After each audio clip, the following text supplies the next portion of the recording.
126편입니다. 오늘 시편 126편 말씀을 통해서 여기 6절에 울며 씨를 뿌리러 나가는 자는 반드시 그 기쁨으로 그 곡식단을 가지고 돌아오리라 그랬는데요. 울며 씨 뿌리는 자가 누리는 참된 기쁨, 울며 씨 뿌리는 자가 누리는 참된 기쁨이라는 제목으로 하나님의 말씀을 상고하겠습니다. 본시의 배경을 보면 여기 1절에 여호와께서 시온에 포로를 돌려보내실 때에 그랬죠.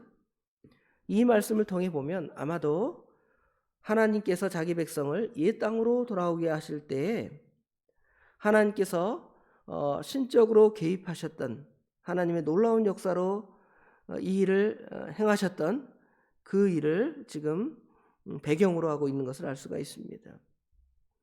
2절 하반절에 보면 여호와께서 그들을 위하여 큰 일을 행하셨도다. 또 3절에는 여호와께서 우리를 위하여 큰 일을 행하셨으니 그랬죠.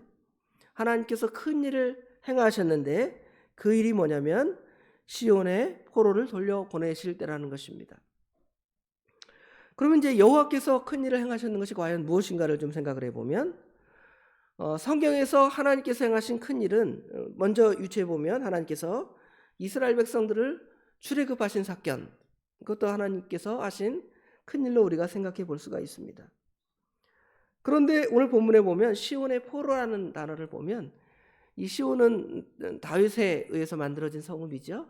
시온산성, 시온성. 그 예루살렘 그 땅을 다윗이 정복하면서 그 땅을 시온이라고 붙였기 때문에 여기 시온의 포로라는 개념을 우리가 생각해 보면 그 출애굽의 사건으로는 우리가 정확하게 해석할 수는 없죠. 물론 예표적인 의미에서 이 의미들을 담았다고 볼 수는 있지만 그것이 이 본문의 진정한 배경은 되지 못할 것 같습니다. 두 번째로 유추해 볼 수 있는 것은 바벨론 포로의 귀환입니다. 이 사건이 가장 어떻게 보면 적절한 느낌이 드는데요. 과거의 이스라엘 백성들이 하나님을 떠나서 우상을 섬겼습니다. 여호사밧 왕에 대해서 우리가 배우는데 북이스라엘 왕국의 대부분의 왕들은 여로보암의 길을 따랐고 남유다의 악한 왕들도 여로보암의 길을 따라 행함으로 우상을 섬기고 하나님 말씀을 불순종함으로 하나님께서 그들을 바벨론 포로 삼으신 사건이 구약에 있죠. 그 사건이 가장 적절해 보입니다. 하나님께서 그들을 형벌로 바벨론 왕 느부갓네살의 포로로 잡혀가게 하십니다. 그리고 70년이 지나자 바사 왕 고레스의 귀한 허락을 통하여 그들이 예루살렘으로 돌아옵니다. 그때의 그 감격을 오늘 시에 잘 드러내고 보여주는 것이죠. 이것은 또한 신약 시대의 현재적인 의미와 미래적 개념으로 또 우리가 유추해 볼 수가 있습니다. 현재적 개념으로는 우리가 어떻게 적용할 수가 있냐면 죄와 사망 가운데 있던 우리들을 예수 그리스도를 통하여 하나님의 은혜의 자리에 나가게 한 하나님의 구속의 은혜, 예수를 믿고 하나님께 돌아오는 그 기쁨. 시온이 포로가 되었다 그랬는데 우리가 아담의 타락으로 말미암아 죄와 사망의 종로로 타던 것을 예수 그리스도의 대속의 피로 우리를 사셔서 하나님의 자녀 삼아 주실 그때에는 우리가 하나님께 돌아가는 거예요. 그때의 기쁨이 참된 영적인 기쁨이겠죠. 바벨론의 포로나 아니면 이스라엘 백성들이 애굽의 포로에서 귀환된 것은 영속적인 해방이 아니죠. 참된 육신적인 해방, 이 의미가 예표적인 의미로 쓰여질 수가 있지만 이 신약적 의미의 현재적 의미의 하나님의 택한 백성들이 죄와 사망 가운데서 영원히 멸망당하지 않고 우리를 하나님께 돌려보내실 때 그때 이제 우리가 하나님께 돌아갈 때 그 영적인 기쁨들을 이 안에서 들려주고 보여줄 수가 있습니다. 또한 이 의미는 미래적 의미의 개념도 사용되어집니다. 미래적 의미의 개념은 종말론적이죠. 예수님께서 이 땅에 재림하실 때 하나님께서 하나님의 택한 백성들을 모으십니다. 백보자 심판의 장면을 우리가 생각하죠. 양은 오른편에, 염소는 왼편에 모아서 하나님께서 이제 양의 편에 든 자에게는 하나님께서 그 곡식을 모아 창고에 드리고, 반대로 염소의 편에 든 자들은 가라지 다 불에 태우는 하나님의 영원한 심판에 나가게 할 그때에 우리 성도들이 누리는 영적인 기쁨, 이건 미래적 개념이죠. 과거의 구약적 개념의 느낌도 있고요. 또 현재 우리가 예수를 믿음으로 누리는 참된 영적인 기쁨, 또 우리가 영원히 마지막 날에 누릴 그 기쁨까지도 오늘 시편 126편은 우리에게 보여주는 것입니다. 그래서 그 기쁨들과 우리가 이때 어떠한 마음으로 이 일을 감당하는가를 또 살펴보면 1절로 돌아가면 그러한 상황이 마치 뭐와 같다 그랬냐면 여호와께서 시온에 포로를 돌려보내실 때에 우리는 꿈꾸는 것 같았다 그랬습니다. 여러분, 도저히 일어나지 않을 일이 우리에게 일어난다 이러면 우리가 꿈꾸는 것 같아 뭐 이러죠. 지금 이스라엘 백성들이 바벨론 포로에서 돌아오는 것, 그것도 물론 하나님의 예정 가운데 선지자 예레미야의 그 말이나 이사야의 예언들을 믿었다면 그들이 이게 꿈꾸는 것이 아니다, 하나님이 때가 되었으므로 우리가 지금 예루살렘으로 돌아간다 이럴 수 있지만, 그 믿음이 연약한 자들, 믿음의 후손들은 어떻게 생각해요? 이거 꿈꾸는 것 같아. 우리가 이런 하나님의 심판에서 또 바벨론의 포로에서 해방되어서 우리 고향 땅에 돌아가다니 꿈이냐 생시냐. 우리나라 같은 경우에는 예전에 그 광복절에 누리는 기쁨, 아니면 이제 하나님께서 우리 남한과 북한을 통일하게 하실 때 북쪽에 고향을 두신 분들에 대한 그 기쁨, 내가 고향 땅에 돌아가다니, 뭐 이런 환희 같은 것도 그 안에 느껴질 수가 있습니다. 우리가 이 시를 누가 썼느냐를 뭐 많은 사람들이 이렇게 막 추정을 하지만 뭐 정확한 답은 없습니다. 그러나 에스라, 느헤미야와 같은 그러한 믿음의 사람들이 아니겠는가 이렇게 추정을 할 때가 있습니다.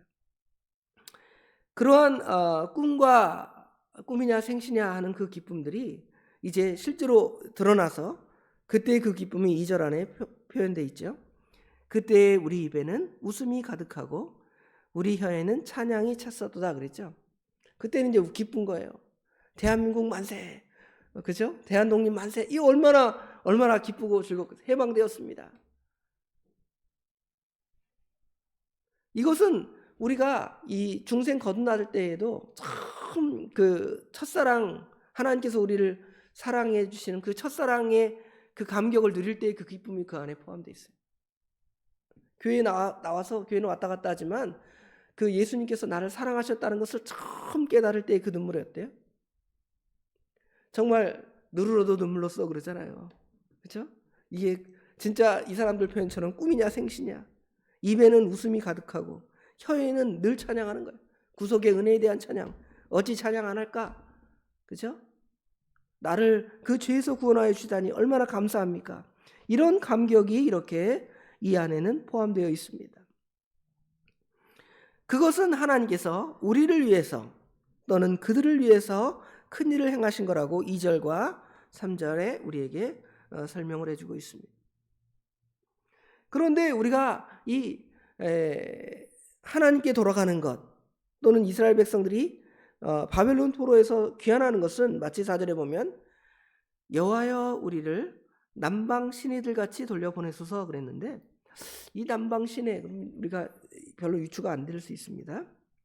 그런데 이 남방 시내라는 것은 아마 이스라엘 남방 땅은 굉장히 이제 척박한 땅, 광야와 같고 하나님의 은혜가 없는 그런 땅 같아 보이지만 봄철에 우기가 되면 이제 물이 갑자기 그냥 확 내려오는 거예요. 급류처럼 내려와서 그 마른 곳을 다 적시는 놀라운 일이 벌어집니다. 사막에 홍수가 나는 거예요. 사막에 물이 차고 넘치는 것입니다. 이스라엘 백성들이 과거의 그 번영을 다시금 누리는 다윗과 솔로몬과 아니면 여호사밧 왕이나 아사 왕, 히스기야 이런 왕들의 그 번영을 다시 이스라엘이 누리는 것처럼 하나님께서 우리의 왕이 되셔서 우리를 영원히 지배하고 통치하실 때의 그 놀라운 기쁨과 감격이 이 안에 잘 표현되고 있습니다.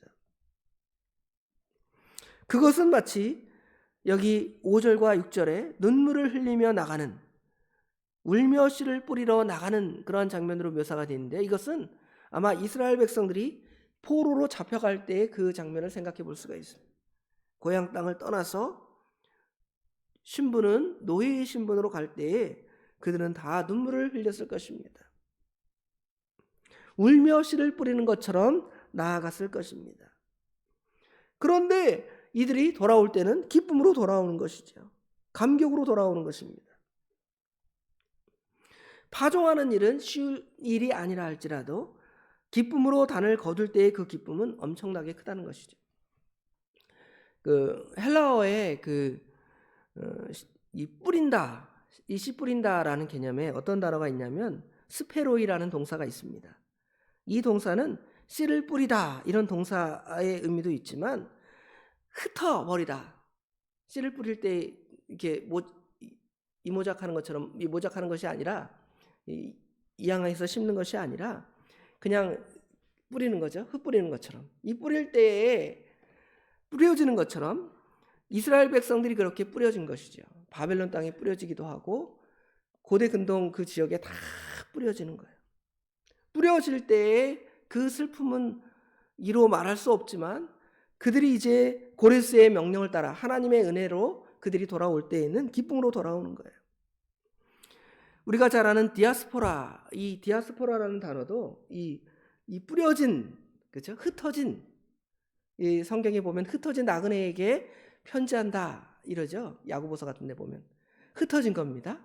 왜 흩어졌죠? 신약 시대에 믿음의 선진들이 흩어진 것은 복음을 전하 흩어진 거예요. 성령을 받아 예루살렘에서 복음을 전하는데 사단은 예루살렘에 그들이 머물러 있는 것을 시기하는 것이죠. 많은 유대인들이 복음을 듣는 것을 싫어합니다. 그래서 예수님의 제자들을 핍박하고 믿음의 사람들을 핍박할 때 예수 믿는 사람들은 다 어떻게 되죠? 다 흩어집니다.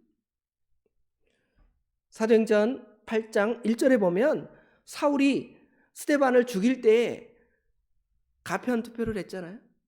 그럴 때 예수 믿는 사람들은 다 뿔뿔이 흩어집니다. 다 울며 이 교회가 완전히 다 흩어진 것처럼 뿌려지는 거예요. 뿌려졌는데 그들이 그 흩어져서 끝나는 것이 아니라 각각 흩어진 곳에 가서 뭘 세워요? 하나님의 교회를 세우는 거죠. 안디옥에도 가서, 그죠? 그 다음에 이방 땅에 가서 복음을 전하면서 그곳에 교회가 세워지고 그 교회가 세워질 때 그 교회 안에 많은 사람들이 다시 모이는 거예요. 그때 그 기쁨이 차고 넘치는 것입니다. 초대교회 성도들이 눈물을 흘리며 예루살렘에 흩어졌을 때 그들에게는 어떻게 보면 되게 슬픔이었고 괴로움이었을 것입니다. 그런데 그 씨앗이 흩어져서 이제는 어디까지 오냐면 조선 땅까지 와요. 2명의 씨앗이 오죠. 2 부부가 와서 한국 교회에 이제 씨앗을 심습니다. 그 다음에 어떻게 돼요? 얼마나 한국의 교회가 많이 세워지고 믿음의 사람들이 많이 나타나고 드러납니까? 그때 이제 한국 교회는 기쁨이 차고 넘치는 것이죠. 또 하나님께서 우리 한국이 대한민국의 복음을 어디로 흩을지 모릅니다. 예수 믿는 사람들이 핍박을 받을지도 몰라요. 그럴 때 어떻게 하는 거예요? 또 흩어지는 거예요. 흩어져서 가서 하나님께서 복음을 전하는 그곳에 가서 복음을 전하는 것입니다. 3월과 4월은 우리 교회 전도하죠. 9월과 10월. 그래서 봄철 또 가을철 또 5월 초에 목사님께서 전도 축제를 예비하셨습니다. 3월 달에 비가 많이 왔어요. 날씨도 좀 비 오면 춥잖아요. 어른들 나가서 혹시 감기 걸리지 않을까 염려가 되기도 하지만 또 심지어 화요일 날도 오고 목요일 날도 와서 전도가 취소된 주간도 있어요. 그렇지만 우리는 가서 뭐를 해요? 복음을 전합니다. 복음을 전하면 비록 우리 교회로 이렇게 누가 한 명 못 데려올 수도 있습니다. 그러나 가서 씨를 뿌려놓으면 언젠가는 교회로 돌아오는 것이죠. 우리가 뿌린 씨앗이 아니더라도 다른 교회에서 뿌린 씨앗이더라도 우리 교회에 와서 등록하고 또 우리 믿음의 그 감격을 같이 누리잖아요. 그러니까 우리도 가서 씨를 뿌리는 것입니다.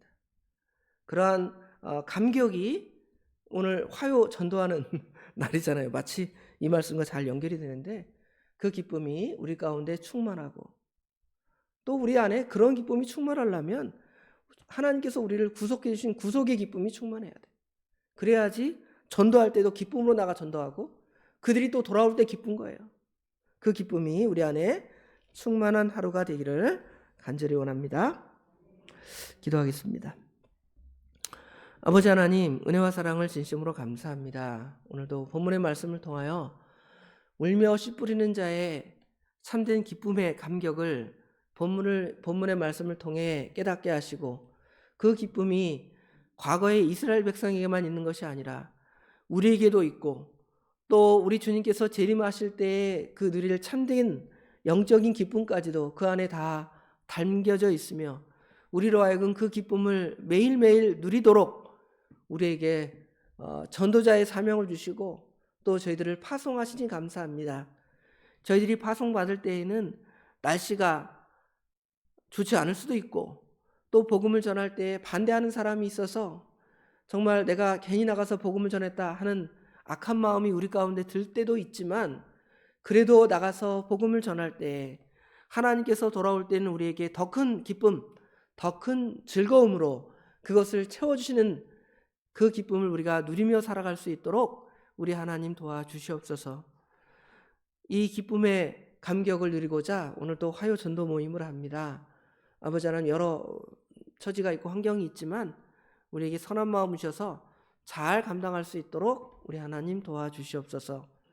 오늘 하루 또 우리를 세상에 파송하실 때에 우리의 삶의 터전에서, 가정에서, 직장에서, 또 사회에서 정말 이 한 알의 밀이 떨어져 죽지 아니하면 그대로 있고 죽으면 많은 열매를 맺느니라는 그 주님의 십자가의 예언의 말씀, 그것이 우리에게도 똑같이 적용되어서 우리도 그 사명 잘 감당하고 돌아오도록 우리 하나님 도와주시옵소서.